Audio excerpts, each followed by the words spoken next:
Day 4ಗೆ ಸ್ವಾಗತ. ಇವತ್ತು ಜೋಳ ಬಿತ್ತನೆ ಮಾಡ್ತಾಯಿದ್ದೀವಿ. ಆಲ್ಮೋಸ್ಟು ಈವ್ನಿಂಗ್ ಆಗಿದೆ.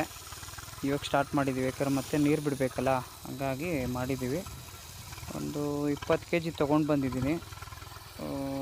ಸಾಕು ಅಷ್ಟು ಹಾಕೋಣ ಅಂತ, ಯಾಕಂದ್ರೆ ತುಂಬ ಹಾಕಿದ್ರೆ ವೇಸ್ಟ್ ಆಗಿಬಿಡುತ್ತೆ. ನೆಕ್ಸ್ಟ್ ಒಂದು 15 days ಆದಮೇಲೆ ಇನ್ನೊಂದು ಬ್ಯಾಚ್ ಹಾಕೋಣ ಅಂತ. ಒಂದೇ ಸಾರಿ 1 ಎಕರೆಗೆ ಹಾಕಿದ್ರೆ ವೇಸ್ಟ್ ಆಗಿಬಿಡುತ್ತೆ. ಅದಕ್ಕೋಸ್ಕರ ಇದು ನಾವು ಮಾಡ್ತಾರೋ ಸರಿ ಇದೆಯೋ ತಪ್ಪಿದೆಯೋ ಗೊತ್ತಿಲ್ಲ. ನಿಮಗೇನಾದರೂ ತಪ್ಪಾಗಿ ಅನಿಸಿದ್ರೆ ಕಮೆಂಟ್ ಮಾಡಿ, ಇಲ್ಲಾಂದರೆ ತಿಳಿಸಿ ನಮಗೂ, ಯಾಕೆಂದರೆ ಫಸ್ಟ್ ಟೈಮ್ ನಾವು ಮಾಡ್ತಾ ಇರೋದು, ಹಂಗಾಗಿ. ಓಕೆ, ಬಾಯ್.